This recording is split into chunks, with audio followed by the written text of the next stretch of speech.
माई का भइल? इतना काहे रोता रू? हाँ? और ये फोटो पर माला? हाँ?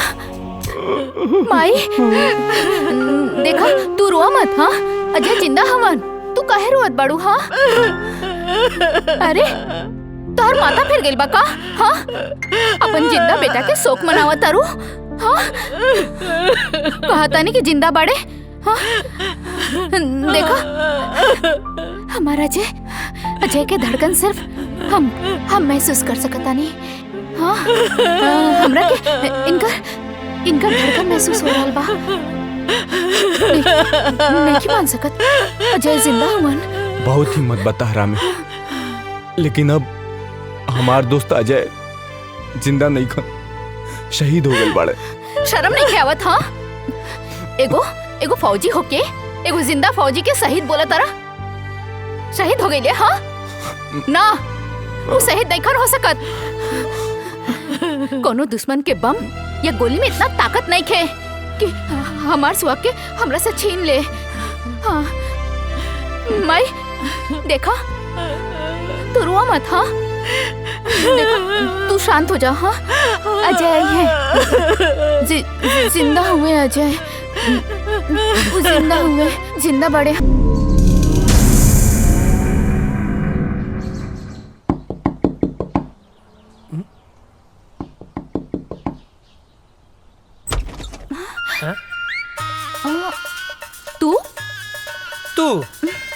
तू एजा? तू एजा? अरे लेकिन ये तो वर्मा चाचा के घर है ना? हाँ, उन्हीं के घर है, वो हमार बाबूजी हमें। अच्छा ठीक बा। हे पैर पीछे ले। काहे? पहली दफे घरे आए लोग, दाहिना पैर आगे बढ़ावा ना।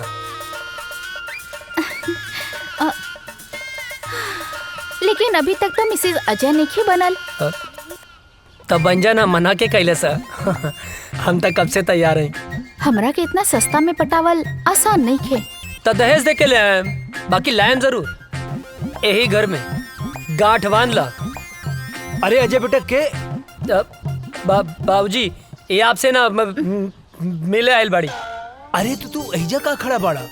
अंदर आवा बेटा। अरे काजल बेटी, प्रणाम चाचा जी। खुश रहा खुश रहा। अरे भीतर आवा। ना ना ना, वो तो बाबूजी आपके घरे बोलौले रहले ना। अच्छा? तो बस टाइम पे आ जाए, उहे बतावे खातिर आयल रहनी। हाँ ठीक बा, आ जाए। चल तनी, प्रणाम। खुश रहा। अरे रुका बेटी। हाँ? अरे बुड़बक्के बाड़े का? हाँ बाबूजी। का कहले? अरे ना बाबूजी। हाँ हाँ ठीक बा, जाओ काजल के घरे छोड़ के आवा, जाओ। चला। डरते तो हम अपने बाप से हैं। बाप ने परमिशन दे दिया तो क्या कहना।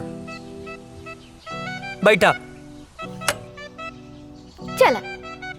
ये बच्चा मतीन कहाँ बैठल बाड़ू? जवान हो गई लू, जवान मतीन बैठा ना। ठीक से तो बैठल बानी। जवान हो गई लू, फीलिंग नहीं किया आवत का? ए तार ढेर ना होता का? लेके चले के बता, लेके चला ना तो हम जाता नहीं। ए देवता रिसिया मत यार, बैठा। हमार मतलब है कि ऐसे बैठा कि हमरो मजा आवे और गियर भी बदल जाए। ठीक बा, चला। Thank you.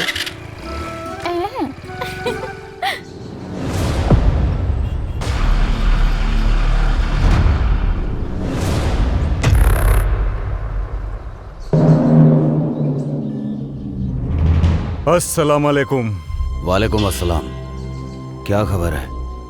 सारी तैयारियां हो चुकी हैं जनाब। इस बार हम लोग चूकेंगे नहीं, बस आपके हुक्म की देरी है। हमारे सारे जवान तैयार हैं हिंदुस्तान के सैनिकों का सर धड़ से अलग करने के लिए।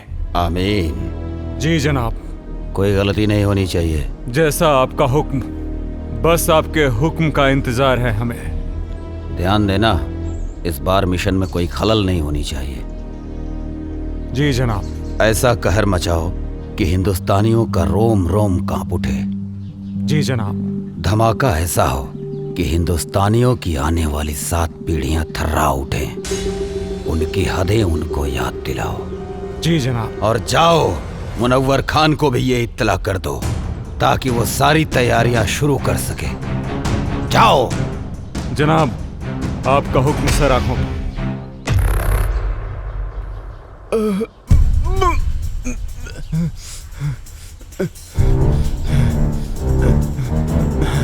सलाम जनाब। इसको हमने इतना मारा लेकिन इसने फिर भी अपनी जुबान नहीं खोली। जनाब, हम तब से इसे बहुत बेरहमी से मार रहे हैं लेकिन फिर भी ये कुछ बताने को तैयार नहीं है। अबे सुन पाकिस्तानी पिल्ले, मेरी उम्र से क्या अंदाजा लगा रहा है बे? हमारे देश के नौजवानों में इतनी गर्मी है कि तेरे जैसे पाकिस्तानी झेल नहीं पाएंगे। अब तो तेरी गर्मी निकालनी ही पड़ेगी मुझे। बहुत फड़फड़ा रहा है साले। ए, सुन, मैं इसकी गर्दन काट रहा हूं और तू इसका वीडियो बना और हिंदुस्तान में भेज ताकि हिंदुस्तान में कोई भी मर्द पैदा होने से सैकड़ों बार सोचे। इस वक्त की सबसे बड़ी खबर, आतंकवादियों ने हिंदुस्तानी सैनिकों और उनके ठिकानों पर हमला करना शुरू कर दिया है। उन्होंने भारतीय सैनिक का सर कलम कर जय हिंद सर। जय हिंद सर, एक बैड न्यूज है। क्या है बैड न्यूज? सर, अभी भी इंटेलिजेंस से खबर मिली है कि आतंकियों ने हमारे ठिकानों पर हमला करना शुरू कर दिया है। अच्छा, तुम लोग थोड़े होशियार रहो।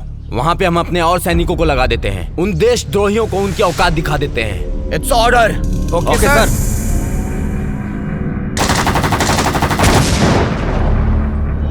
इस वक्त का सबसे ताजा खबर, आतंकवादियों ने हिंदुस्तानी सैनिकों और उनके ठिकानों पर हमला करना शुरू कर दिया है। उन्होंने एक भारतीय सैनिक का सर कलम करके उसका एमएमएस बनाकर भारतीय जनता में वायरल कर दिया है और उन्होंने धमकी दी है कि हर हिंदुस्तानी और हिंदुस्तानी सैनिक का यही हाल करेंगे जब तक उन्हें उनका पूरा हक नहीं मिल जाता।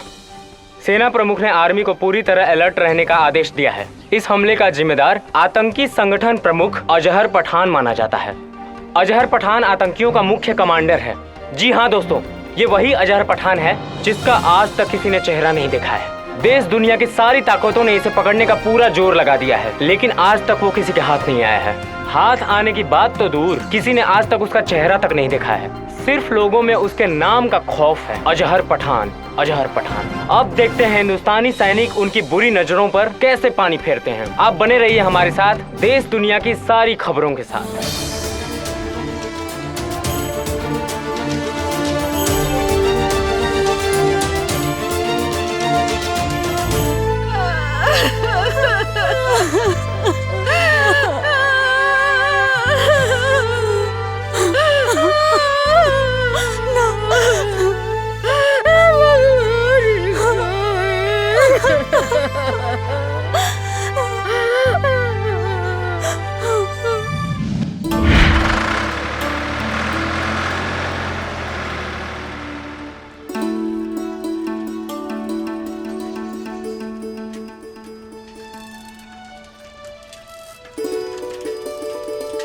गुड मॉर्निंग भैया।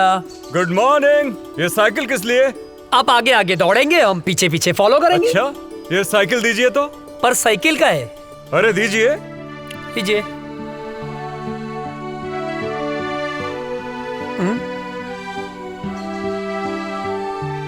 चश्मा दीजिए जरा। चश्मा पर काहे? अरे दीजिए। बुढ़ौती में जवानी सुझिला। कैसे लग रहे हैं हम? एक नंबर भैया। अरे अरे, बैठना नहीं है, फॉलो मी। ये भैया का ऑर्डर नहीं है, फौज का ऑर्डर है।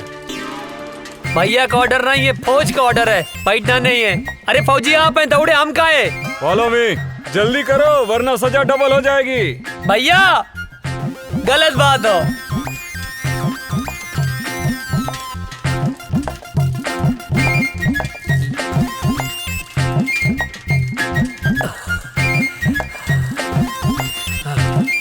हम न दौड़ब ना, जा आगे, हम थक गए नहीं। दौड़ो उठ के। तू ही जा, हम न जा। अरे उठ जा, क्या पता कब देश को तेरे जैसे जवान की जरूरत पड़ जाए। हमके देश के काम ना आवे क्यों? तू ही काम आवा। अरे पगले, शरीर में फुर्ती रहेगी, ताकत रहेगी तो कभी भी किसी भी समय किसी को भी झाड़ सकता है। गांव में हमसे केहू ना भिड़ेला, जे भिड़ेला पटक के चाप देला। हाँ। अच्छा ठीक है, उठ जा भाई। आओ बैठो, बेवकूफ कहीं का। लो चश्मा अपना। दी। चल बैठ।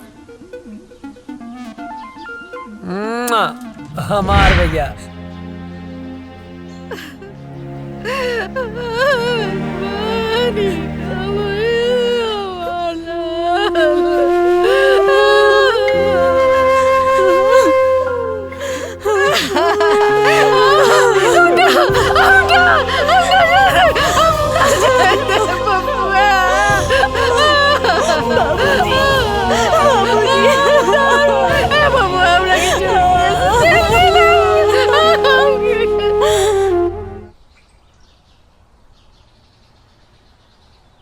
चाचा जी, ओ चाचा, का भेल चाचा? काहे रोवत बड़ा? पापा की याद आवत बा का? हमहू रोवत रहनी, लेकिन दादाजी मना कैलन। कहले हाँ कि पापा देश के दुश्मन से लड़े गए बाड़े। लेकिन चाचा, गांव वाले कहले हाँ कि पापा लौट के कबो ना आई हैं। का ई बात सच है? ना मुन्ना, पापा जरूर आई हैं, जरूर आई हैं। चल बेटा। हे भगवान, हमरा विजय के काहे उठा लेला? हमरा विजय का खेले रही।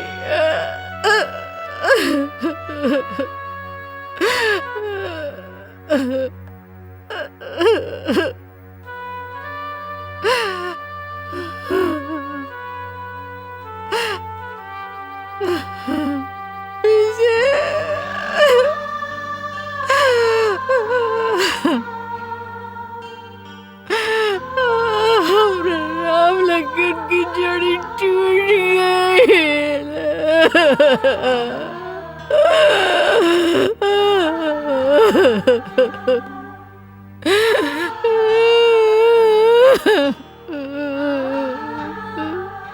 बेतरी नींद ना आवत रहे, तारा गोद में सो जाए। ये सब का हो गेल बबुआ, ये सब का हो गेल?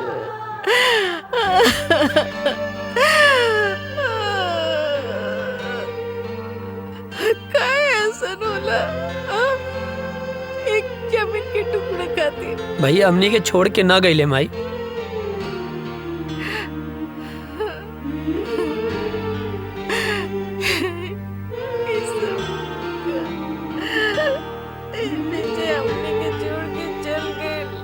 ना, ना माई, भैया हमनी के छोड़ के ना गईले। वो तो हमनी के दिल में बाड़े, हमरे तोहरे ये पूरा देश के जनता के दिल में बाड़े माई। शहीद के शहादत पर ना आंसू ना बहावल जाला, तू आंसू मत बहावा।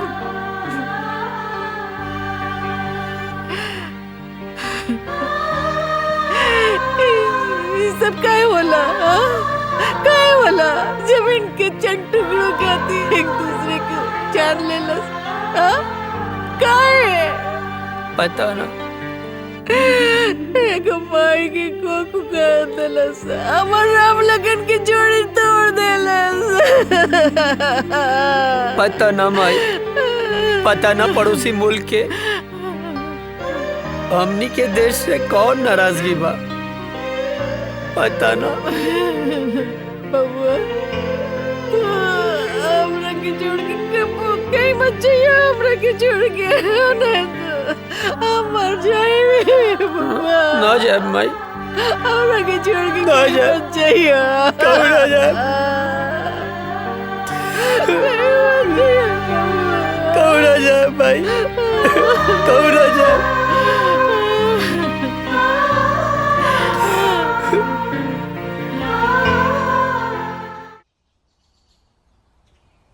केहू बा चिट्ठी आयल हो, केहू बा चिट्ठी आयल हो, चिट्ठी आयल हो। हाँ आवतानी। हाय ली।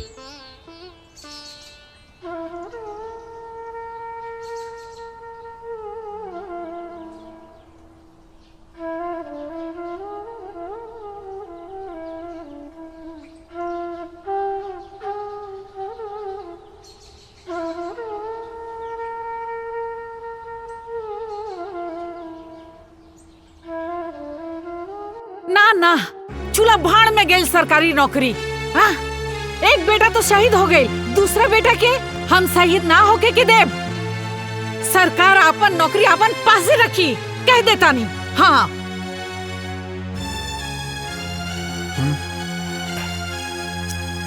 देखा बेटा, बात ऐसन बा कि विजय के शहीद होके के बाद भारत सरकार ओकरा जगह पे तोहके नौकरी देले बा।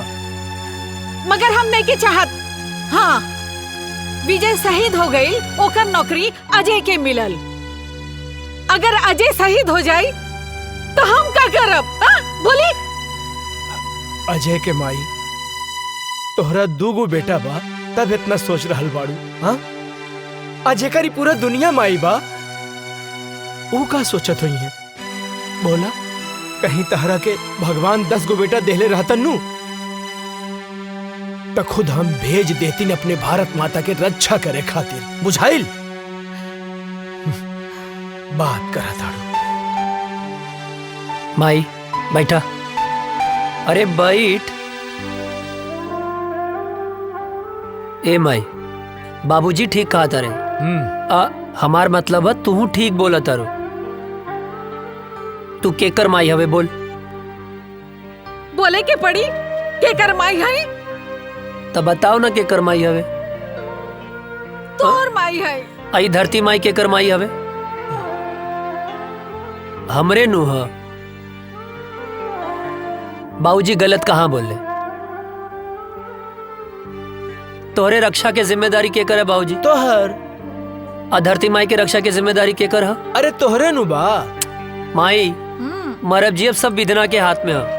और दुश्मन के लगे ऐसा कोनो गोली ना की तरह बेटा के सीना के पार कर जाओ। बिल्कुल। हाँ बिल्कुल ठीक।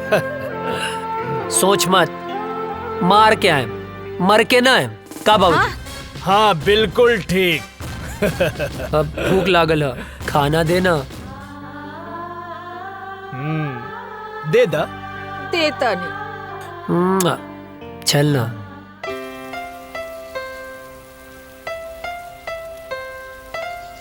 अजय, तोहार रेलवे में सिलेक्शन हो गई।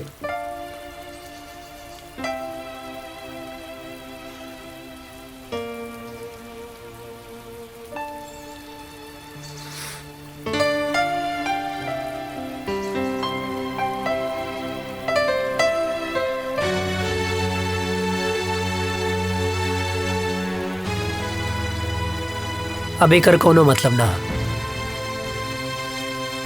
हम फौजी बनब।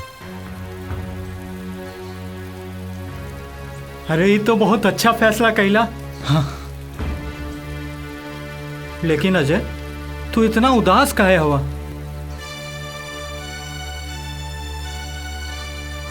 तोरा के विजय भैया के याद आवता ना? हाँ यार, बहुत याद आवता। अब ये उदासी के बोझा तू कब तक ढोईबा? देखा, जौन होके रहल तौन तो हो गए। शायद भगवान के यह मंजूर रहल। चाचा चाची, भौजी, भतीजा के समझावा, उनकर हिम्मत बना। अगर तू टूट जाइबा तो उन्हन के का होई? ठीक कहत वे यार। और उकाजल दिन रात तोरे याद में तड़पत बिया। तू तो फोन उठावे लेना। तू हमके अश्याम के फोन करेली बेर बेर।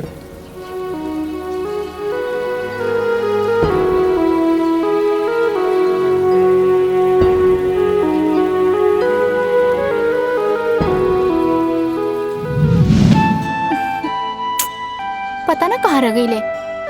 आवे दे बतावा तनी।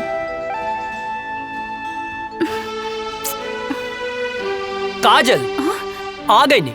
आहा, बहुत बड़ एहसान कर दिया ला आके।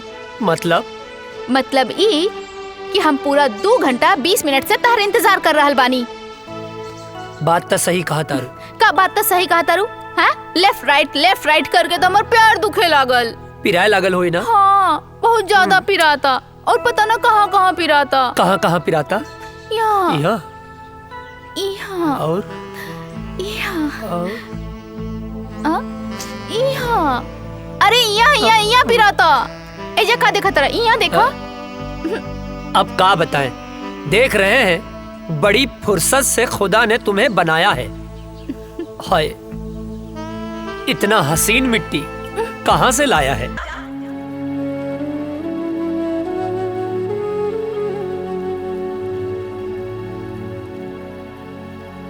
अजय कहाँ खो गईला? कहीं ना। जाके एक बार काजल से भेंट कैला। ना करब। हम फौज में जाए खातिर माई बाबूजी के मना सकीले, पर काजल के ना मना पाई। कहीं काजल के प्यार हमार कमजोरी ना बन जाए।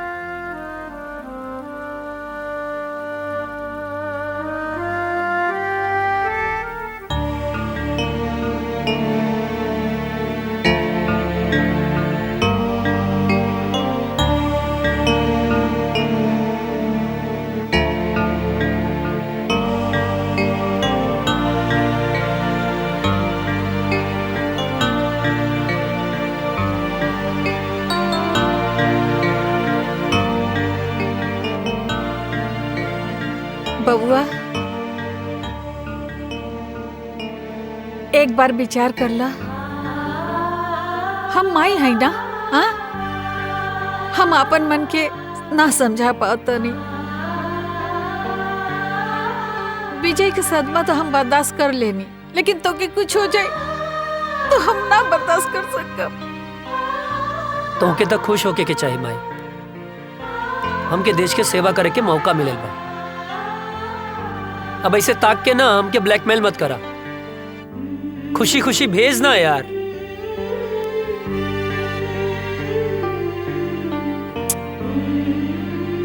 ठीक बा, तू जो भगवान तो रक्षा करी और हमारा आशीर्वाद हमेशा तोहर साथ रही। तोरा रक्षा करी, तोहर ढाल बन के खड़ा हो जाए। माई, माई, हमके कुछ ना हो। तो के कुछ हो जाए तो मर जाए। अरे हमके कुछ ना होई बाबा, यकीन करा। और जैसे तू माई बाड़ू वैसे धरती माई भी तो माई बाड़ी ना। हाँ, अब एकदम कुछ ना होई माई, हमके कुछ ना होई। चला चला, आवा हम बताई थे।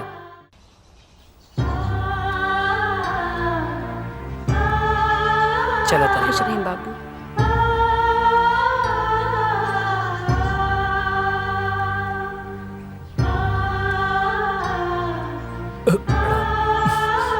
खुश रहा बेटवा और भारत माता के सेवा करा।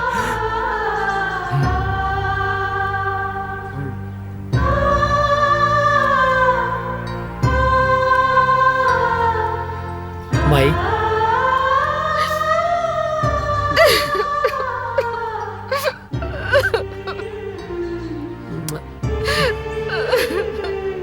चला तन। चला, जल्दी लेट होता। चला जल्दी आ जाए।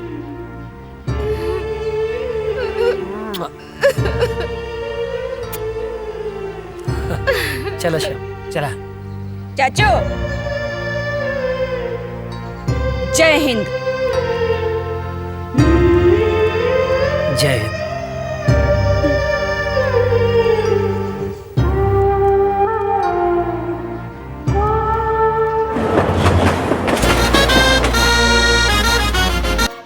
तुम्हारी ट्रेनिंग पूरी हो चुकी है। थैंक यू सर। और तुम्हारी पोस्टिंग भी वहीं की जा रही है जहां तुम्हारे भाई शहीद विजय वर्मा पोस्ट थे और आखिरी बार आतंकियों से लोहा लेते हुए शहीद हुए। अब तुम्हें देश की रक्षा के साथ साथ अपने भाई का भी बदला लेना है। Thank you sir, it's my pleasure sir. और मुझे पूरा यकीन है कि तुम भी पूरी जाबाजी और दिलेरी के साथ माँ भारती के दुश्मनों को उनकी औकात बताओगे सर। और हाँ, ड्यूटी ज्वाइन करने से पहले छुट्टी दी जाती है। जाओ अपनी फैमिली के साथ एंजॉय करो। Thank you sir, thank you so much सर। सर जय हिंद। प्रणाम बाबूजी। खुश रहा का हाल बा बेटा? बाबूजी ट्रेनिंग पूरा हो गई। तो बहुत बढ़िया बात। और खुशी के बात ही बा कि कुछ दिन खातिर हम घरे आवतानी। अरे ये तो बहुत ही खुशी के बात बा। माई कहाँ बाड़ी? कहीं गई बाड़ी। बाबूजी बोला ना रह दा, आके बताएं। ठीक। जी बाबूजी प्रणाम। खुश रहा। अरे विजय के माई, विजय के माई, अरे जल्दी एक लोटा पानी लेके आवा, बहुत बड़ खुशखबरी बा। जल्दी आवा, जल्दी आवा।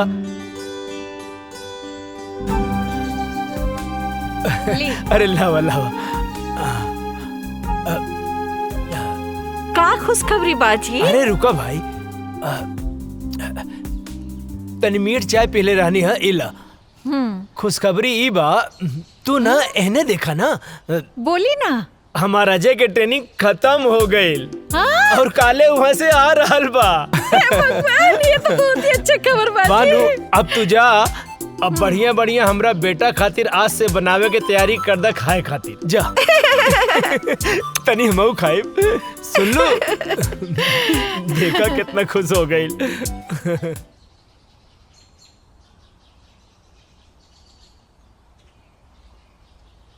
माई,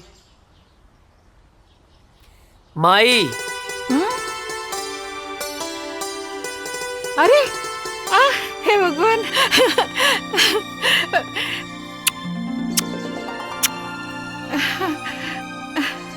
अरे अरे ये का एकदम सुखा कैसे गेल बड़ा? वहाँ कोनो प्रॉब्लम रहेगा? हाँ माई, बहुत बड़ प्रॉब्लम रहे। का? जॉन पराठवा तू हमरा खातिर भेजत रहलू ना, वो हमार दुष्ट सूबेदार रस्तवे में खा लेत रहे। हट बदमाश। अरे हमार शेर बेटा आ गई, वाह। अरे अजय के माई, खुश रहा खुश रहा। हाँ बेटा हमार शेर आ गई। अजय के माई। हाँ जी। चीता के जाने लू? वो का होला? वो होला सबसे दूबर। हाँ? बाकी एक बात सुन ला, सबसे आगे उहे रहेला, जैसे कि हमार बेटा। चाचा हमारा खातिर कर ले लह। तोहरे लिए। श्याम। हाँ दे। इला। अरे भाई हम पाकिस्तानी ना, ही सब पाकिस्तानी लोग का दाय करिए कर हा। पप्पी। अभी ना इधर। यार भी। हाय शाबाश। इले। कितना सा? ताहू तो इतना सा बाड़े। जब बड़ हो जाइबे ऐसन वर्दी पा जाई, त तोहरों के बड़गन मिल जाई। का बाबूजी? एकदम बिल्कुल ठीक। जा खेला। जब बना गाँव के शेर तू। और बाबूजी आप ठीक बानी ना? हाँ। अरे यार, राजा दशरथ और कौशल्या माता और राम की मिलाप हो गई है, तब तो चल के कुछ काम काज कर लिहल जाओ भाई साहब। ई का बगत रहे छोटन? हाँ चाचा कुछ काम है ना, जो यार अजय का काम? आप काहे मारत अरे रहा? चाची कुछ जरूरी। पर आज कौन काम है? हाँ मैं इधर आता नहीं, हमारा कैसा मालूम बा कि तू इधर आता रहा, तोरा कैसा मालूम बा? हाँ का मत ढेर बोला मत। हम कहते नहीं, चला चला चला। रुक जा। अरे भाई चला। ड्रेस चेंज तो कर ले ना।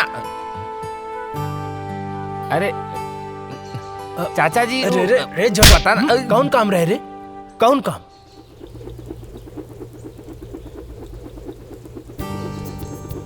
अरे ई ससुरवा सुतल बा, काम बन जाई। यस।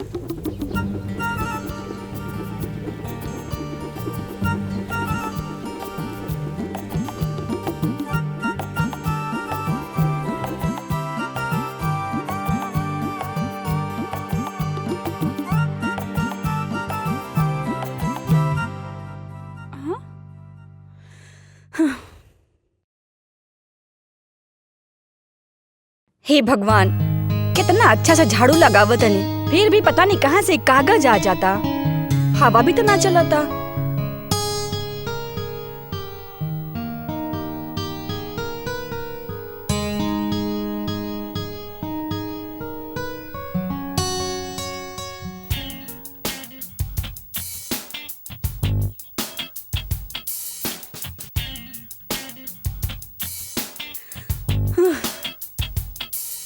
ई कहाँ से आ जाता? ई कुल तो साफ कर दिले रहनी अच्छे से।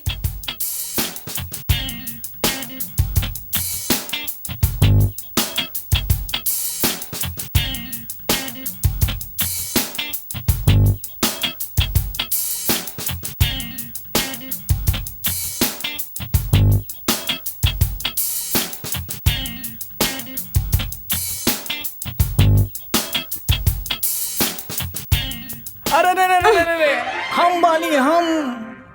तू काहे हमारे घर में चोर खाने घुस गइल बाड़ा? चोरी से? अरे हम तो सीना जोरी से आयल बानी हो, तो हाल बाबूजी से हाथ मांगे आयल बानी।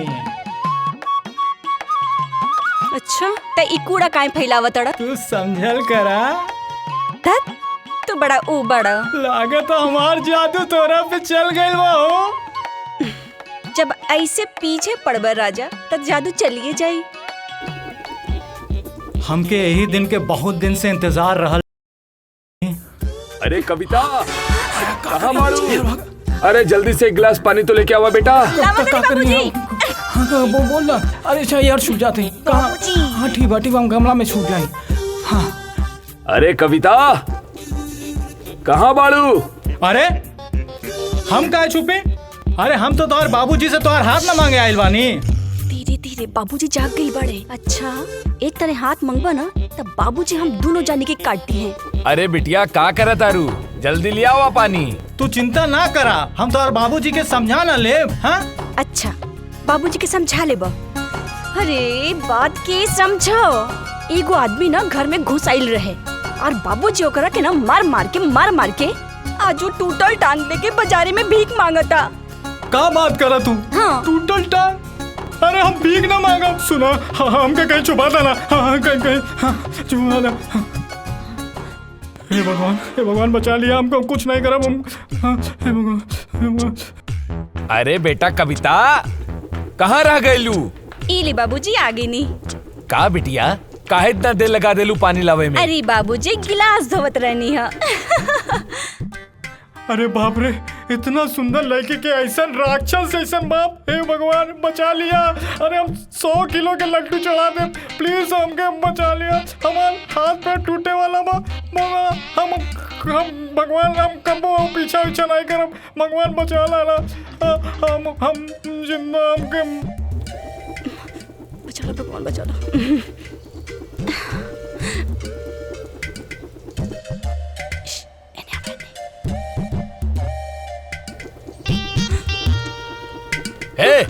क्या हरे रुक। अरे कहाँ तानी रुक जो।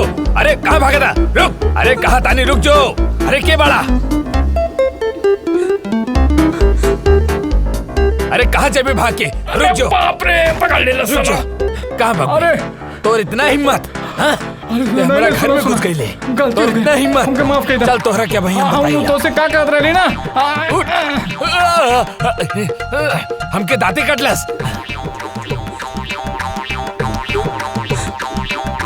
हे भगवान, कल्याण की रक्षा करी हो, आपका करी। रुका, कहाँ भाग के जाइबा तू? रुक जो, हम तोरा के छोड़म ना। कहाँ भाग के जाइबे? रुक, बताओ तानी।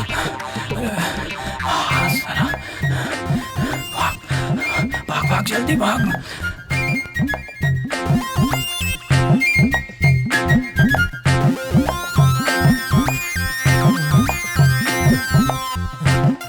लगता भाग गए।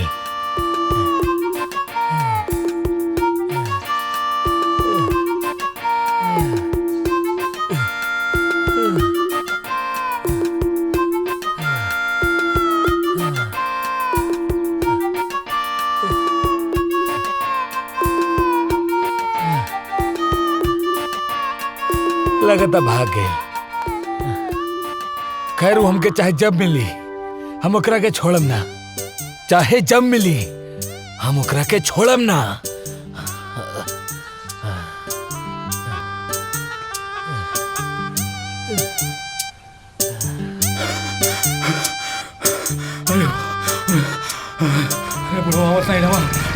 अरे रुक बे, कहाँ थे बे तुम? तुम्हारे चक्कर में हम सारा गांव घूम लिए बे। अरे राम, कहानी बाद में बताए, पहले घर चलो। पहले बताओ कहाँ थे बे, नहीं तो चढ़ा देंगे। अरे यार चला ना यार। चवन्नी मुस्की। अरे यार चल ना यार।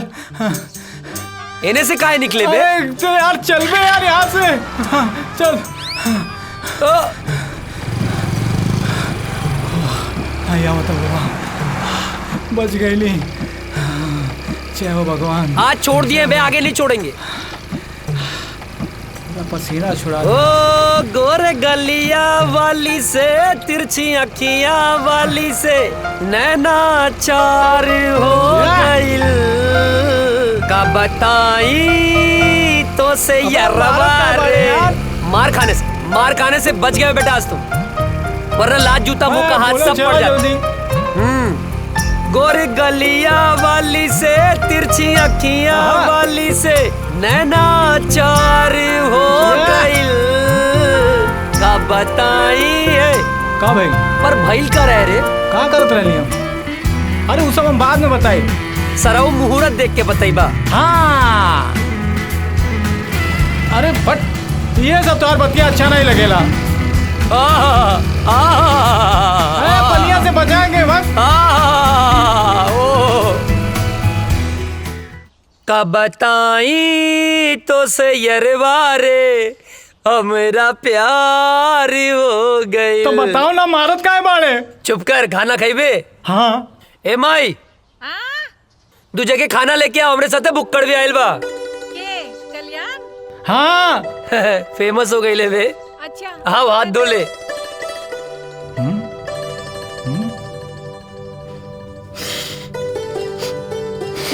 ए हाँ, जाके हाथ धो। अरे हमार हाथ तो साफ बा। साफ बा? सलून के पानी कितना दिन में बदले ले? जबले कीड़ा ना पड़ेला। अबे गंदा हो रहा। जाके हाथ धो। जाता ही। एक बार कुकुर के पूंछ सीधा हो सकेले, बाकी तू ना। इला चाची गोड़ लगातानी। चेत रहा, बैठा। खा।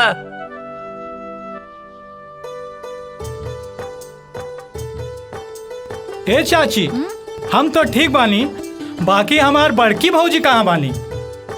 माई के गेल बाड़ी। हाँ, यही से तो खाना हमके पकावे के पड़ा था। तनी अजय के समझावा, जल्दी से ब्याह कर ले। हमरो के हाथ पटावे वाली चाहिए ना। वो नैहर गईली, छुटकी बहू आ जाई तो हमार साथे हाथ पटाई ना। हाँ, और नहीं तो का। और वैसे भी बुढ़ापा में काम कहाँ पावेला। ढेर ना होता। नहीं। बहाव के रोक, गति के धीमा कर। हाँ। ओकरा के काहे धमकावा ताड़े? हाँ, हम सब बुझी ले। अरे हमार माई, यार ड्यूटी और ब्यूटी, नौकरी मिलते ही ब्याह कर ले। नौकरी मिलते ब्याह कर ले। हर चीज के एगो टाइम होला। अरे तो हम कवन बुढ़ाता नहीं। हाँ, कहाँ बुढ़ाता हूँ मैं? आई, चुप कर। माँ, आज तोर बाबूजी से हम बात करता नहीं, तोर ब्याह खत्म। माई, चुप। खाना खो, हम पानी लेके आवता नहीं। सब तोरे वजह से भइल बा। अरे बढ़िया तो बा। अरे फौजी बनने से पहले फौजी मिल जाए। अरे सराउ, जिंदगी गर्द मत करा। अरे तब प्यार से बोलना। बहाव के रोक, गति के धीमा कर।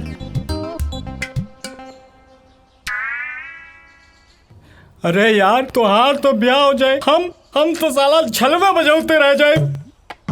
सुन, तू चिंता मत कर, तू जिंदगी भर अस्तूरा न चले बे। ये कुकुर मुत्ता नियन शकल मत बनाओ। तोरा जान के का नाम? सामान? अरे तोर प्राण रे। कविता। अगर हमार कविता के और पढ़ लेलस ना तो हम जान दे दे। तोर जान इतना सस्ता हो?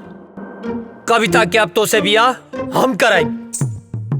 हमू देखा तानी के बीच में आवता नफरत और जंग में सब जायज होला। सब नहीं जायज होला, जायज होला। खाना खा, खाना खा।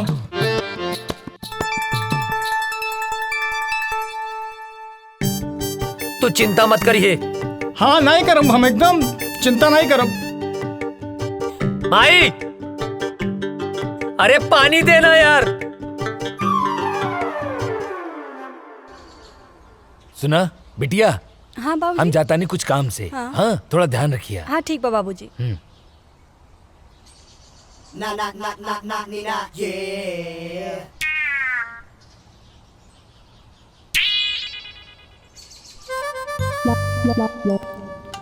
हमके कविता से मिलले बहुत दिन हो गईल बा। आज जाके कविता से मिलब।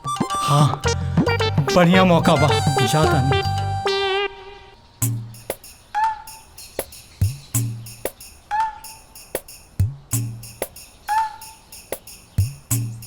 तू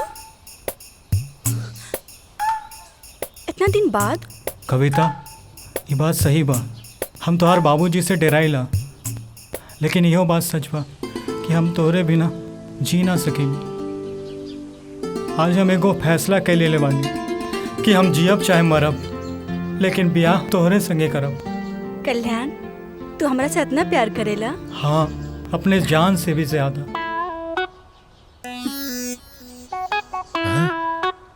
तोहरा के जान ही देवे के पड़ी।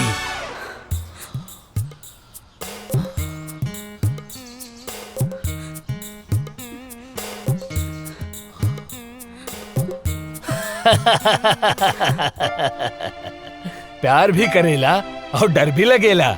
हाँ? हम दरअसल देखे के चाहत रानी कि तू हमरा बिटिया के सच्चा प्यार करेला कि नहीं। काहे से कि जे सच्चा प्यार करेला ना, ओकरा में हिम्मत अपने आप आ जाला। और आज हम बहुत खुश बानी कि तू सच्चा प्यार करेला और हिम्मत दिखौला। अब हम निश्चित हो गए बानी कि तू हमार बिटिया के ध्यान रखबा, ओकरा प्यार करबा। अरे अरे जुग जुग जिया बाबूजी। तेरी अखा का यो काजल कर देता है मैनू घायल।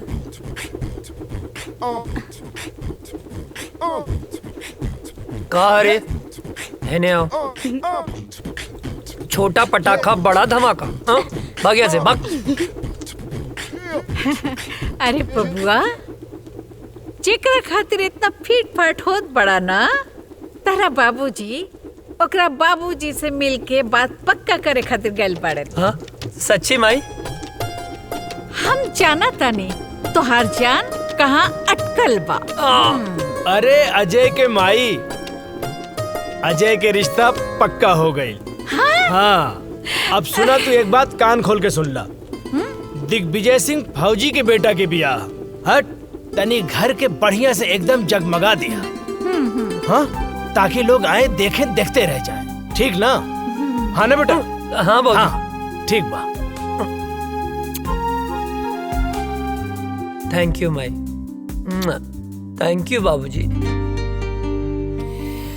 तेरी अखा का यो काजल कर देता है मैनू पागल। नर नर नर नर नर।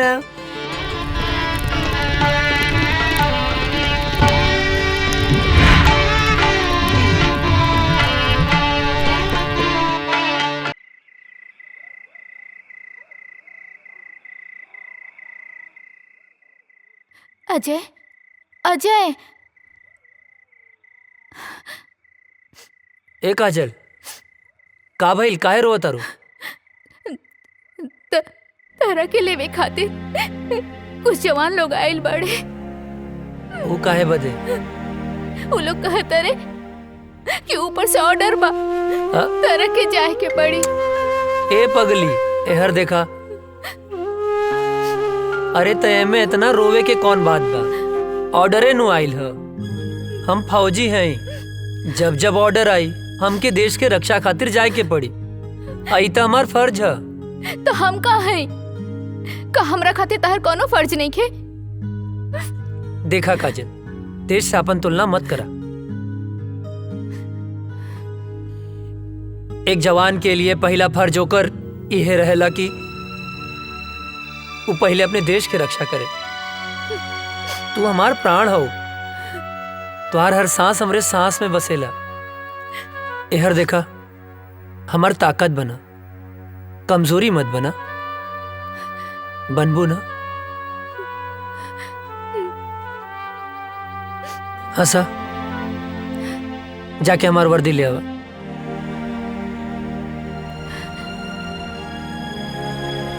पगली कहीं के।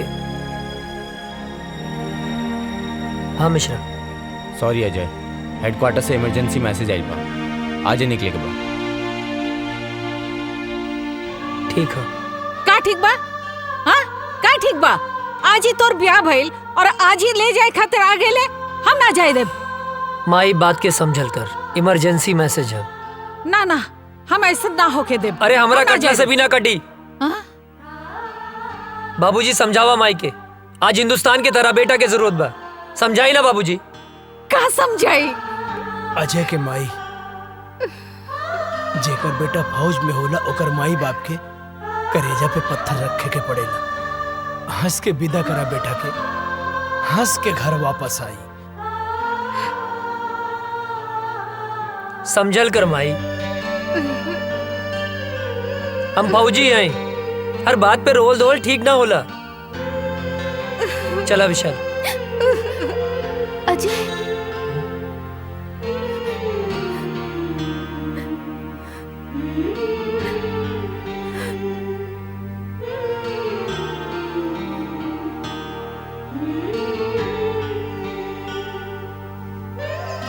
जल्दी आए। अपन ख्याल रखिए। तू माई रोवा मत, माई बाबूजी के ख्याल रखिए।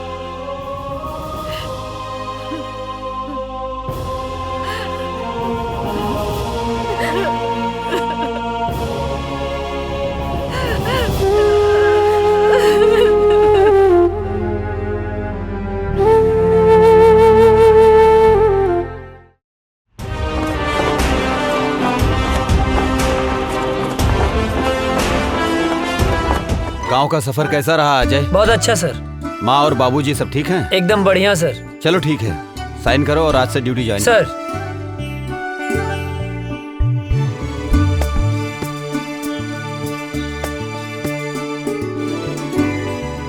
जय हिंद।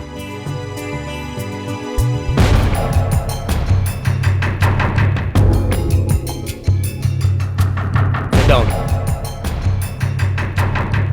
सर, अचानक इमरजेंसी मीटिंग बुलाने का मकसद? अभी अभी गुप्त सूत्रों से पता चला है कि ये पाकिस्तानी आतंकवादी हमारे देश के खिलाफ साजिश कर रहे हैं। सर, वो घुस चुके हैं तो पकड़े भी जाएंगे सर। और वो एक बड़े प्लान के साथ गुजरात, राजस्थान और कश्मीर के भीड़ भाड़ वाले इलाके में बमबारी करने वाले हैं। बहुत जल्द वो लोग उस प्लान को अंजाम देने वाले हैं। वो किसी भी हद तक जा सकते हैं। जी। और आश्चर्य की बात यह है कि हमारे देश के ही कुछ लोग उनकी हेल्प कर रहे हैं। हमें चौकन्ना रहना होगा। वो हमारे देश के किसी भी कोने में हमला कर सकते हैं, तो हमें उन्हें किसी भी प्रकार से रोकना होगा। अजय सर, तुम पूरी तरह से अभी अलर्ट हो जाओ। सर। राम सिंह, तुम ऐसा करो, सीमा से सटे जंगल के इलाके में बटालियन के लिए सारी व्यवस्था उपलब्ध कराओ। जय हिंद सर।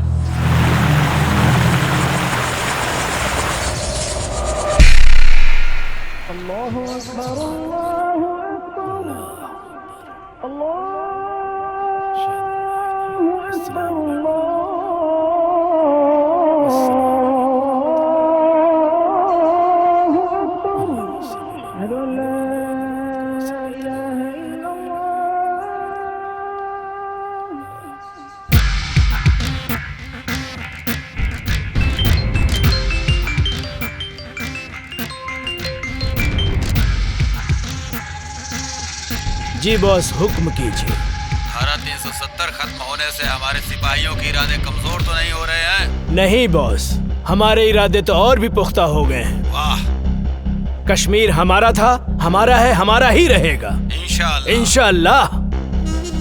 आगाज तो उन्होंने किया था, खत्म हम करेंगे। बहुत खूब, आमीन।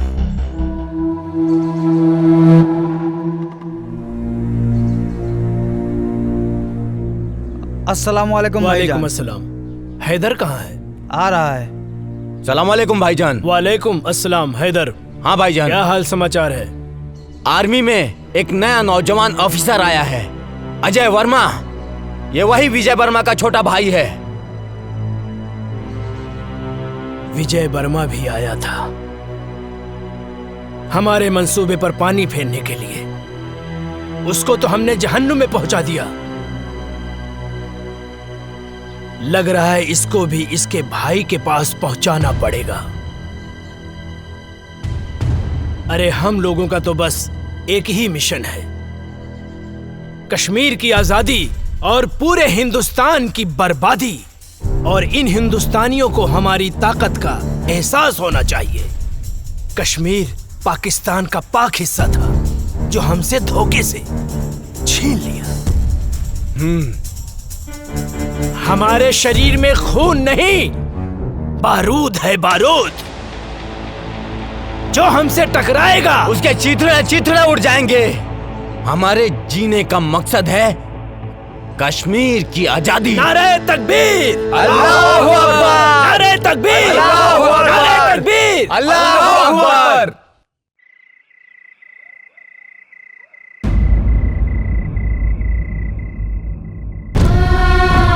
हे भगवान, हमारे सुहाग जहां भी होगे सही सलामत होगे।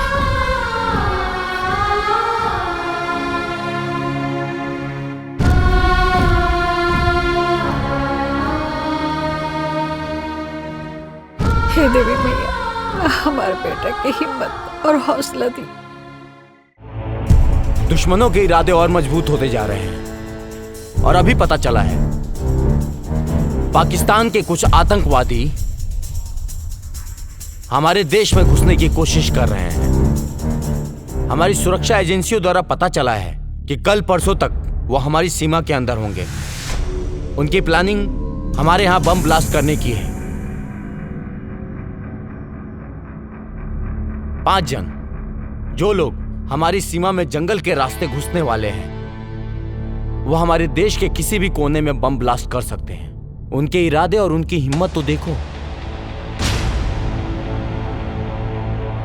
अभी भी इतना कुछ होने के बावजूद पाकिस्तानी आतंकवादी यहां आके हमारे देश में आतंक मचाना चाहते हैं, और वो भी एक बड़े प्लान के साथ। हमें इनके सहारे उस इंसान तक पहुंचना है जो इस खेल का मास्टरमाइंड है। उसे जिंदा पकड़ना होगा ताकि वो किसके कहने पे, किसके इशारे पे ये सब कर रहे हैं। इसलिए इस मौके को हमें हाथ से नहीं निकलने देना है। अगर हम लोग इस बार कामयाब हो गए तो जीत हमारी पक्की है। सर, आर यू रेडी?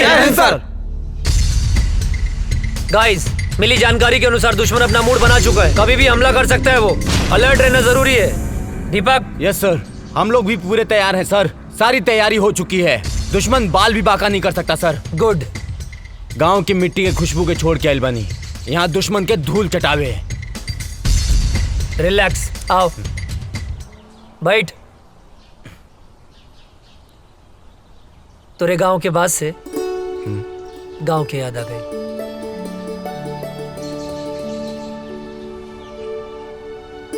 भाभी के फोटो का?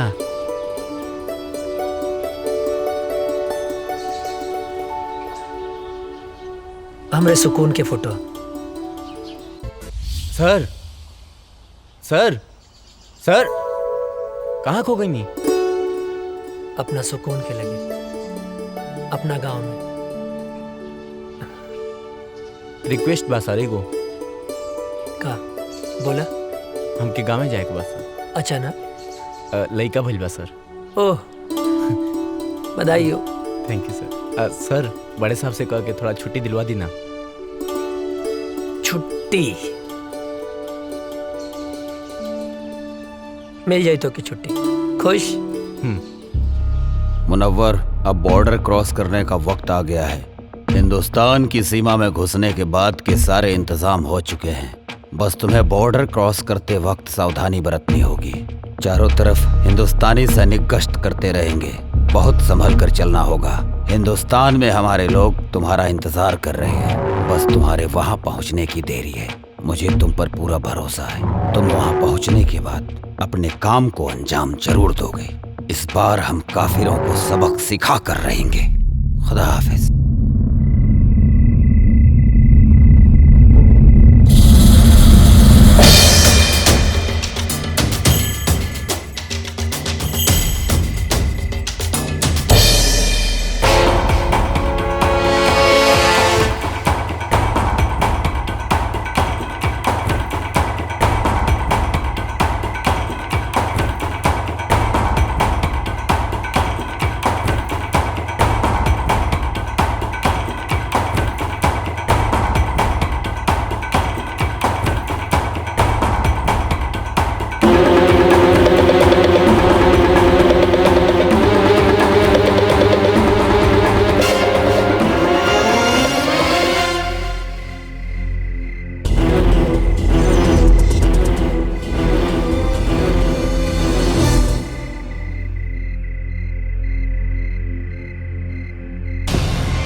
चलो आओ, आ जाओ।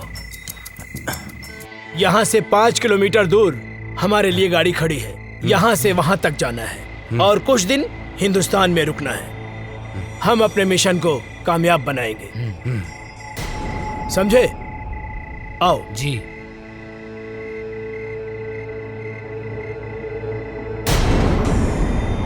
इस तरफ से आ जाओ।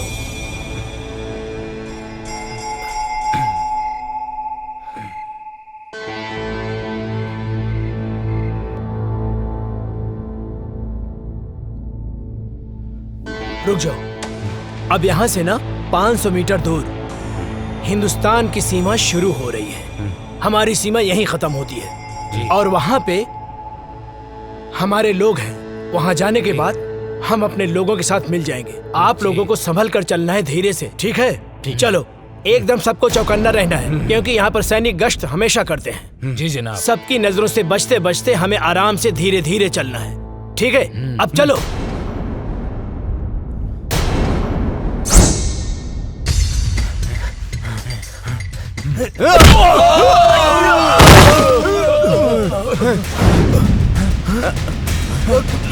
कहाँ गया?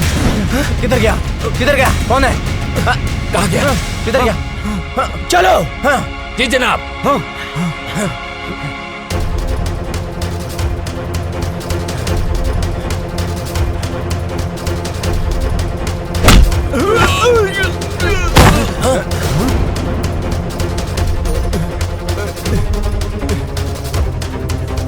चलो चलो चलो चलो, हम अपनी सीमा में चलते हैं। आओ आओ जल्दी। भूत भूत भूत, छोड़ो हमें, छोड़ो हमें। ये मेरा तौबा, मेरा अल्लाह का तौबा, मेरे बाबा का तौबा। तू छोड़ दे मुझे, मैं कभी हिंदुस्तान में नहीं आऊंगा। अरे फौजी,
हिंदुस्तान जिंदाबाद बोल।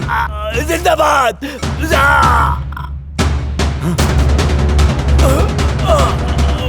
ना तुम लोगों का ईमान है ना तुम लोगों का धर्म।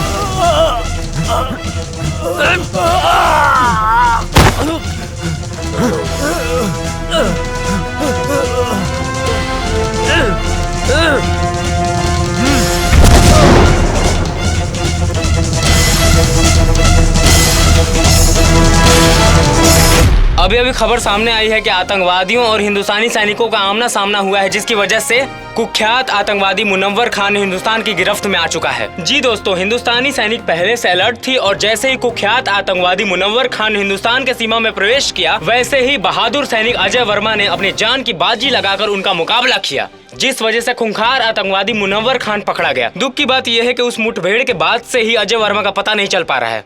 खूंखार आतंकवादी मुनव्वर खान से पूछताछ जारी है और अभी भी लापता अजय वर्मा को ढूंढने का प्रयास किया जा रहा है।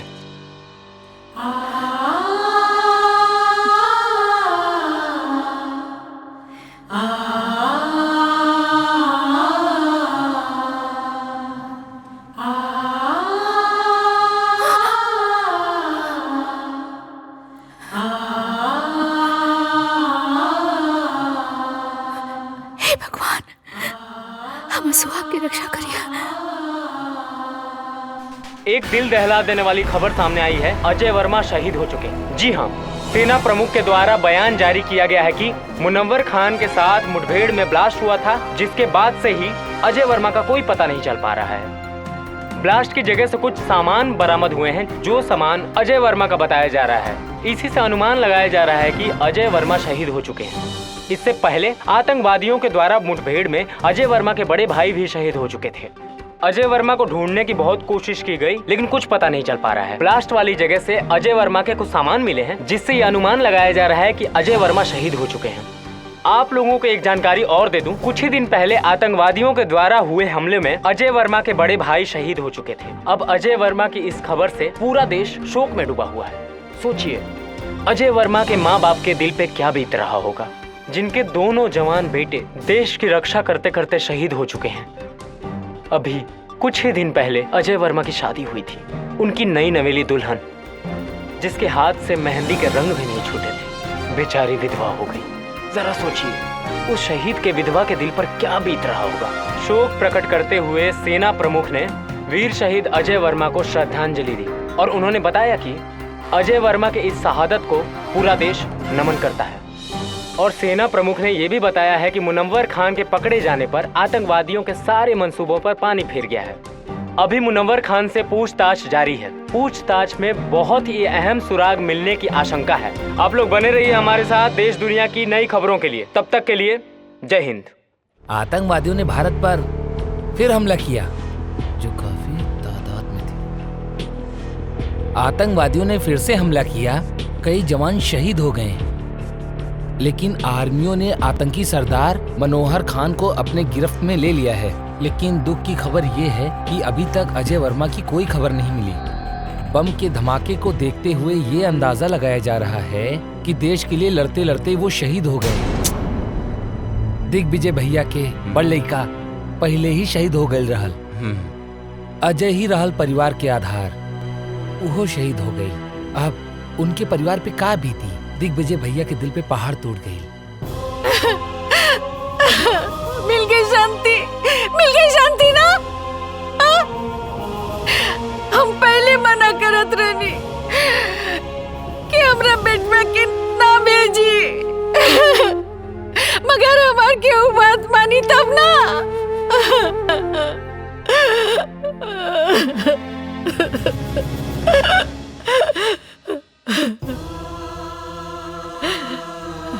भाई, हमारे बेटा के लाश खेता दिखा दो।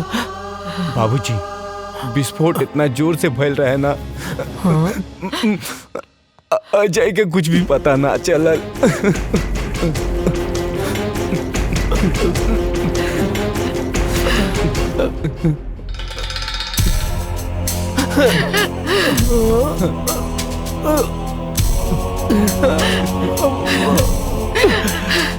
मिल गई शांति, मिल गई ना।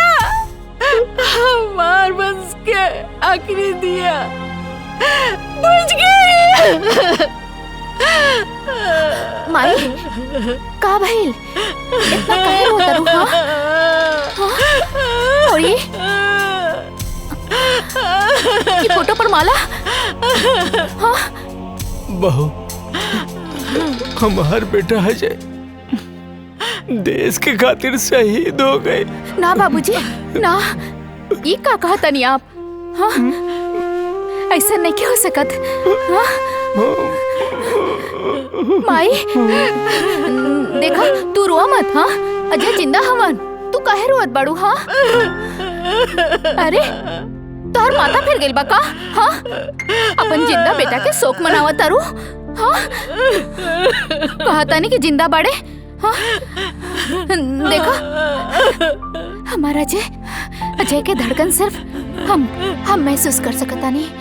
हाँ हमरा के इनका धड़कन महसूस हो रहा बा। नहीं मान सकत अजय जिंदा हुवन। बहुत हिम्मत बा तहरा में, लेकिन अब हमार दोस्त अजय जिंदा नहीं खन, शहीद हो गए बाड़े। शर्म नहीं आवत? हाँ एगो फौजी होके एगो जिंदा फौजी के शहीद बोला तारा?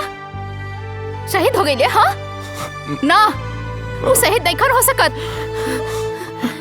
कोनो दुश्मन के बम या गोली में इतना ताकत नहीं खे कि हमार सुहाग के हमरा से छीन ले। हाँ माई देखा तू रुआ मत। हाँ देखा तू शांत हो जा। हाँ अजय है जिंदा हुए। अजय वो जिंदा हुए, जिंदा बड़े। हाँ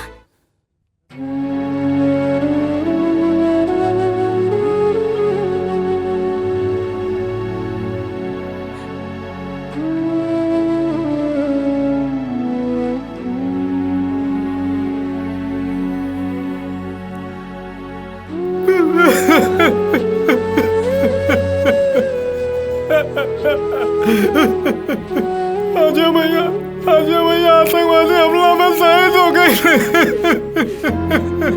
कल्याण मत रो, कहे कि ये भगवान की मंजूर रहे। भगवान इतना निर्दय कैसे हो सकेले? चाची रो रो के पागल हो रहे मालिक। और काजल मौजी के तुम पता ही नहीं भाई कि उनके सुहाग उजड़ गई। भगवान इतना निर्दयी कैसे हो सकेले? कैसे हो सकेले? अरे श्याम का करता ना? श्याम अरे अंधेरा में कौन पढ़ाई करता ना बेटा? ए श्याम अरे मचिसिया बना काजनी कहाँ धैले बा?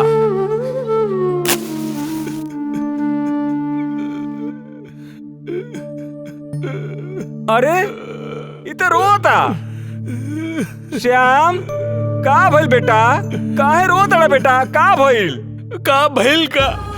वो अजय बोलत रहे कि आतंकवादी हम तोहरा के ना छोड़ब, तो ओकरा के ना छोड़े के चाहत रहे ना, तो हमके काहे जोड़ के चल गइल? हम तो ओकर यार रहनी ना। गद्दार थोड़ो है जो हमके छोड़ के चल गए। बेटा तू ठीक कह रहा बड़ा बेटा। बेटा मत रो बेटा, हम तुम्हारे साथ बानी बेटा, हम तुम्हारे साथ बानी बेटा। मत रो बेटा, चुप रह बेटा, शांत हो जा।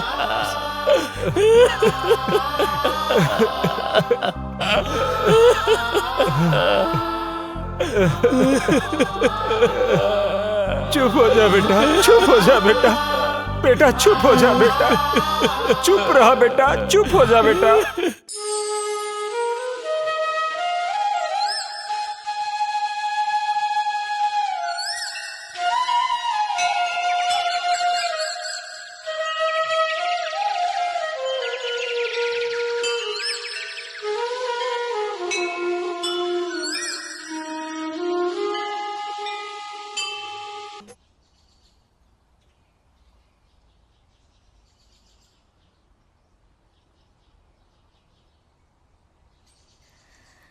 बहू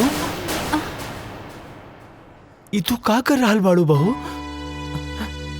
अरे अजय अभी दुनिया में नहीं के, भगवान के उहे मर्जी रहे। अजय नहीं खन मरल बाबूजी, हमरा के पूरा विश्वास बा वो जहाँ भी हुई है हमारी मांग के सिंदूर उनका के खींच के ले आई।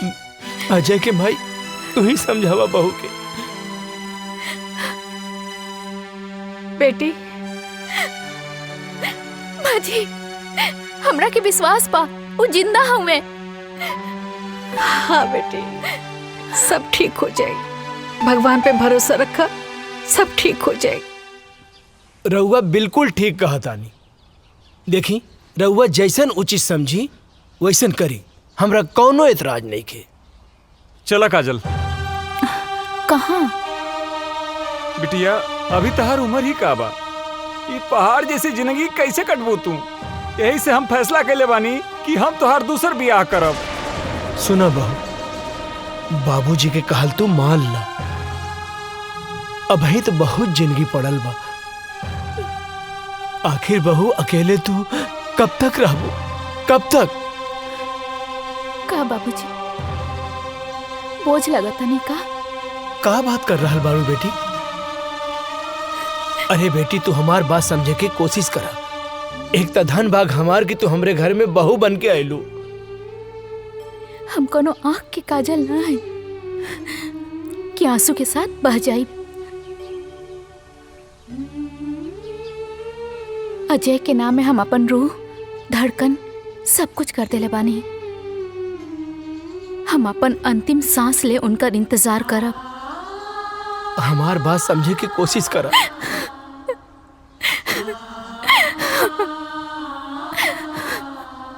मुनव्वर खान, सच सच बता, बता कौन है तेरा बॉस और कहां कहां तुम लोग की प्लानिंग है ब्लास्ट करने की? तू ऐसे नहीं बताएगा।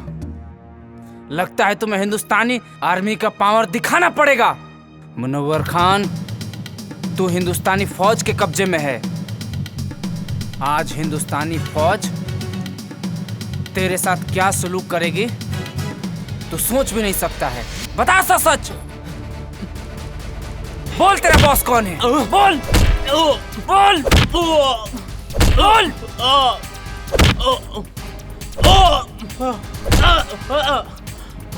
बोल कौन है बॉस तेरा? ए फौजी, तू ना चाहे मेरी जान ले लेगा ना, तो अभी नहीं बता सकता मैं, समझा? मैं कुछ नहीं बता सकता। मैं मर जाऊंगा लेकिन नहीं बता सकता, समझा? तू ऐसे नहीं मानेगा, तुझे 3rd डिग्री देना ही पड़ेगा। बोल कौन है बॉस तेरा और क्या मकसद है तुम लोगों का? नहीं बता सकता। चल जुबैर, फोन लाओ।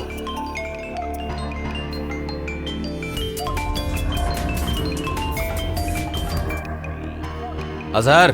जी जनाब। उन्होंने मुनव्वर खान को गिरफ्तार करके हमारे लोगों में और उबाल भर दिया है। जी जनाब। अब हम उन्हें उनकी औकात दिखा कर रहेंगे। उन्हें एक पल भी नहीं बख्श सकते हम। अब हमें खौलते हुए खून से नहीं, ठंडे दिमाग से काम लेना होगा। अजय वर्मा और उसका भाई हमारे ही किए हुए हमले में शहीद हुए थे। जी जनाब। दोनों भाई हिंदुस्तान और हिंदुस्तानी मीडिया के लिए हीरो हैं। अब हमें लोगों के इस इमोशन को अपना हथियार बनाकर मुनव्वर खान को छुड़ाना पड़ेगा। जी जनाब। हम उसकी माँ को किडनैप करके पाकिस्तान लाएंगे और फिर हिंदुस्तान की फौज और सरकार को, जी जनाब, अपनी इज्जत बचाने के लिए मुनव्वर खान को छोड़ना ही पड़ेगा, नहीं तो लोग सड़कों पर आ जाएंगे। सलाम अलैकुम।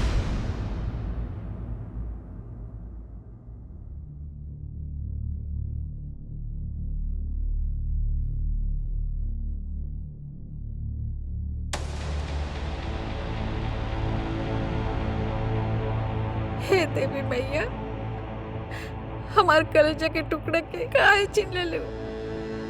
ओकरा बिना कैसे जिए? ओकरा बिना हम कैसे जिए तानी माई? हम मर जाए, अब हम मर जाए। हाँ, हमरा लाल के साथ का कहलू? ओकरा के कुछ कैसे हो गल मैया? तू तो पूरा संसार के माता बड़ो, तू तो जाने लू। ओकरा बिना काजल कैसे रही माई? हमरा परिवार के पुकार तो तू सुन सकेलू ना माई? हाँ, तू तो जाने लू। ओकरे बिना हम ना रह सकब। ओकरे के कुछ कैसे हो गए? हम मर जाए, हम मर जाए, हम ओकरे बिना ना रह सकब। हमार बच्चे के लौटा दी माए। तू तो माई बड़ू, हमो माई है। हमार दिल के टुकड़े के लौटा दी।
ये कौन जगह?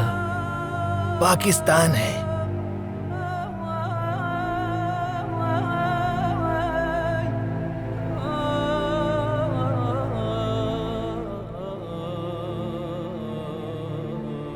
हम यहाँ कैसे हैं? कल मैं जंगल गया हुआ था तो वहां पर मैंने देखा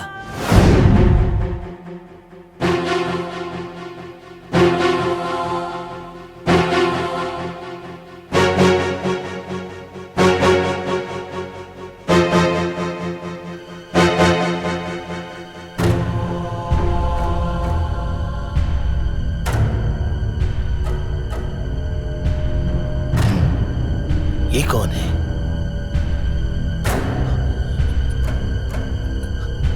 तो ऐसा लगता है जैसे हिंदुस्तानी है। ये फौजी लगता है।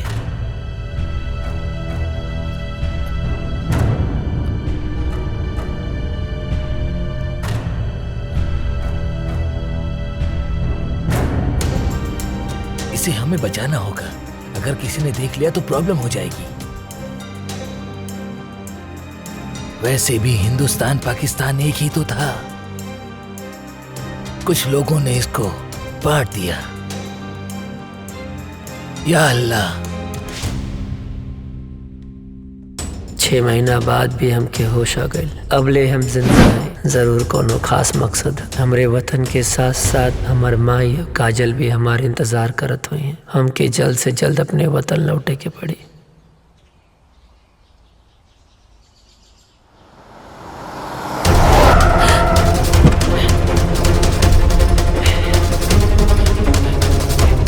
बुढ़िया चला। अरे हमरा के कहे चला था। अरे छोड़ा। हम का कहीं नहीं। हमरा ले जाता रहा। अरे कहां है? चल गाड़ी में चल। अरे छोड़ा। हम बोला था कि छोड़ा। ठीक नहीं क्या होई? छोड़ दे हमरा के। अरे हम बोला था कि हमरा के छोड़। चुपचाप बैठ। ए गाड़ी के बाहर करा। अरे छोड़ा हमरा के। ना हमरा क्या है? ए बुढ़िया चुप बैठ के हो। अरे क्या है? अब बता रे बुढ़िया। छोड़ा रे चुप कर। बेहोश कर। अरे क्या कर? चुप कर।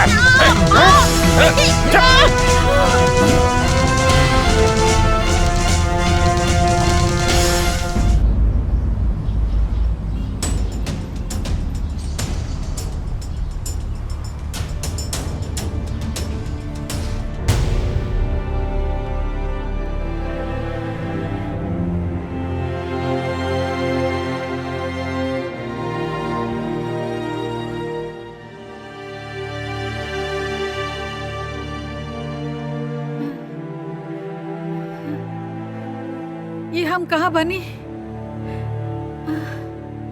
हम जब बानल काहे बनी? अरे क्यों बा? अरे हमरा के बचावा। हमरा के यहाँ से छुड़ा के ले जावा हो। हे भगवान हमरा के छुड़ावा। अरे हमरा के बचावा इन लोगन से।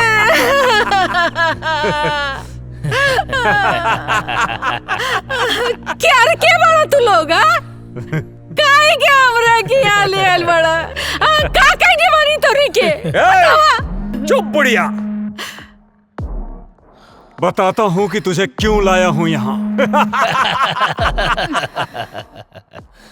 तुम्हारे दोनों बेटों को अपने आदमियों से मरवाया था मैंने।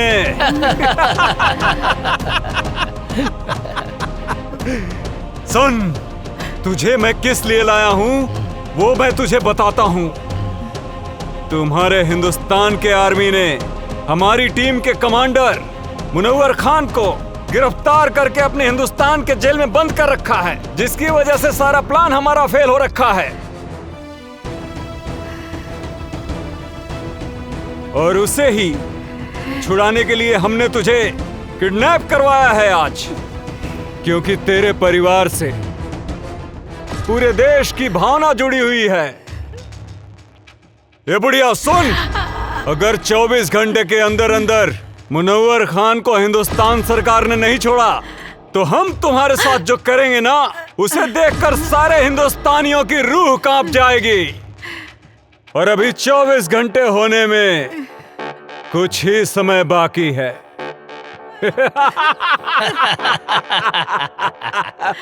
इधर वक्त खत्म हुआ और तुम्हारा वीडियो वायरल।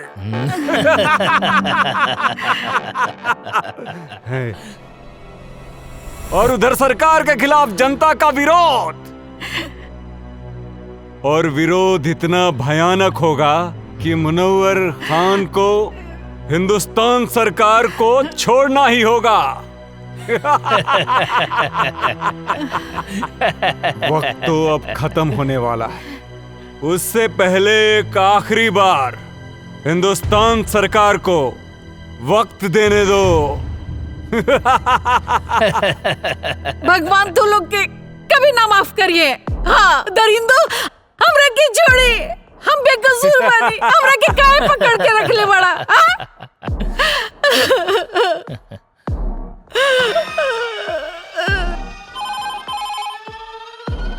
हेलो, कौन? कैप्टन, क्या हुआ? कब छोड़ रहे हो मुनव्वर खान को? वक्त का ख्याल करो। तुम्हारे पास अब सिर्फ 30 मिनट बचे हुए हैं। और सुन, अगर इन 30 मिनट में तूने हमें कोई सूचना नहीं दी तो तू सोच भी नहीं सकता है कि अजय वर्मा की मां के साथ क्या क्या हो सकता है। बकवास बंद करो।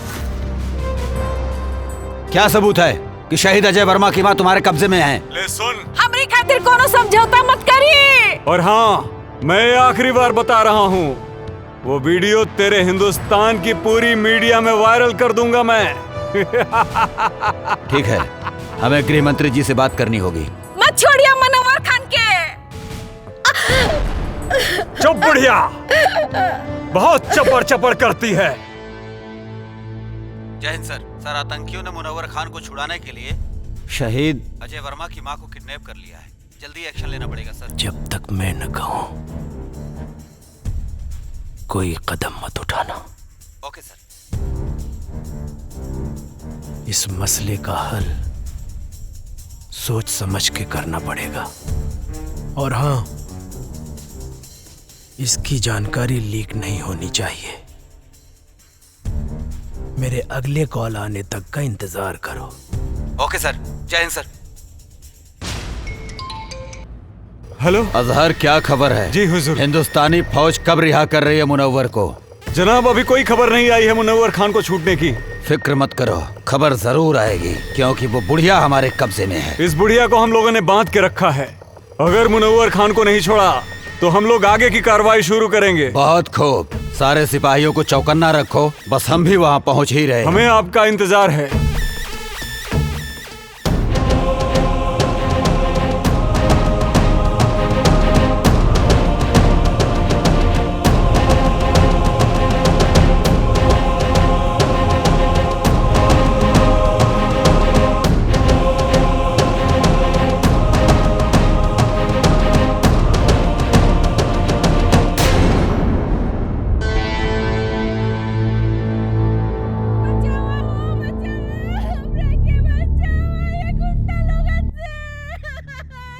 इ तो कोनो लड़की की आवाज लागत बा।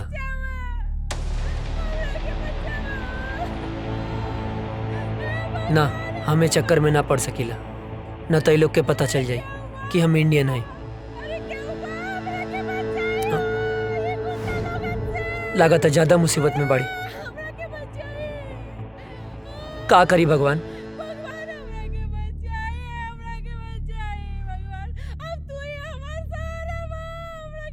केहू के भी बहन बेटी हो सकेले, ओकर रक्षा करब हमार फर्ज है, हमार फर्ज है। हमरा मदद करे, हमरा के बचाए। इतना माई बाड़ी, हमरा के बांध के रखल बा, हमरा के बचाए।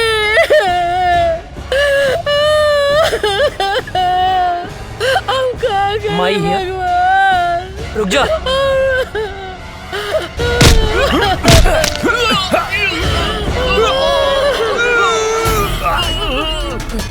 अजय! अजय! बाबा जिंदा बड़ा!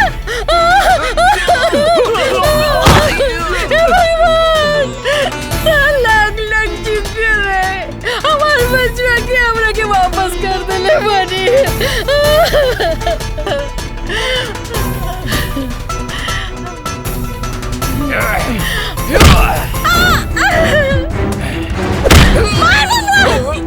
और मार! मत छोड़िए! मार! और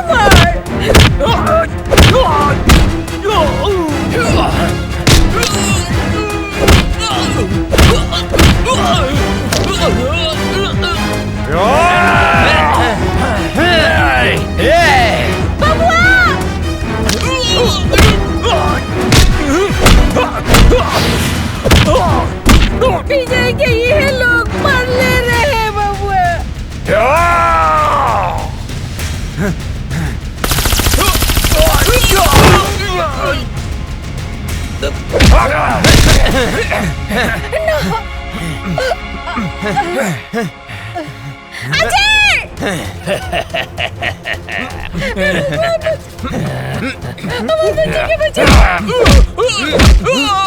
छोड़िए, हम एक फौजी के माई हाई। मार बेटा, इन्हीं के छोड़िए मत।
बिना वजह छेड़ते नहीं, और कोई हमें छेड़े तो उसे छोड़ते नहीं। फाड़ दे कलेजा दुश्मन के घर में, हिंदुस्तानी उसे कहते हैं।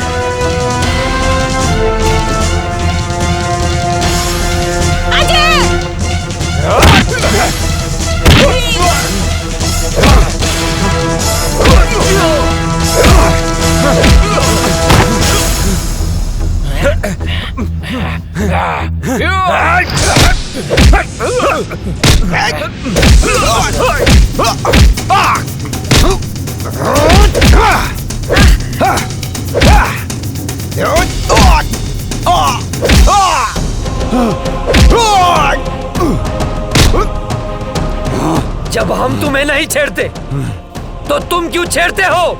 कश्मीर क्यों नहीं छोड़ते?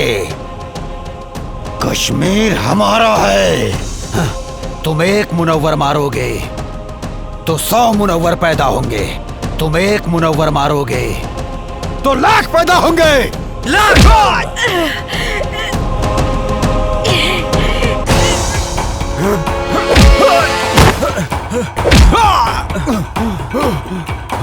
भेजे में शांति से बात घुसती नहीं है क्या? ए काफिर, तेरा भाई भी आया था यहाँ। मैंने मारा उसे, वो भी बम से उड़ा के, समझा?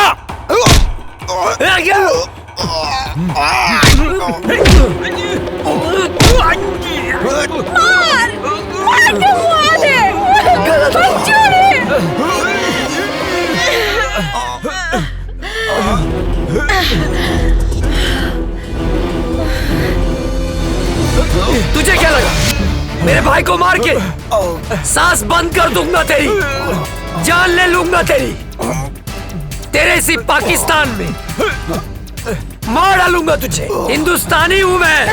अजय! हिंदुस्तानी हूँ मैं, हिंदुस्तानी। अजय!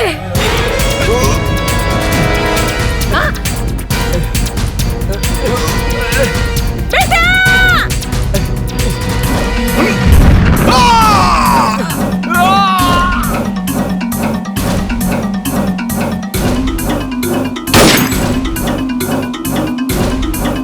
माई, ए माई, माई, ए माई, ए माई उठना, देखना तोर बेटा गल माई। ए माई उठना माई, आँख खोलना। हाँ माई, अजय तोर बेटा।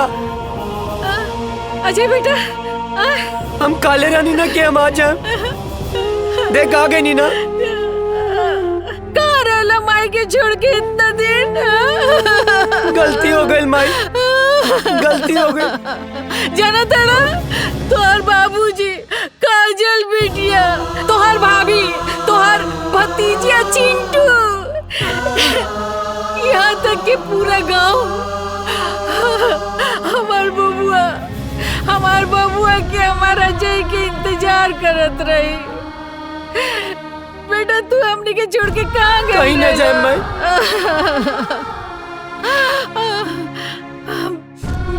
चला चला घर चला। हाँ माई। काजल बिटिया तो हर इंतजार चला करत उठा। रही। जाना तड़ा। मेरा भारत महान। जय हिंद, जय भारत।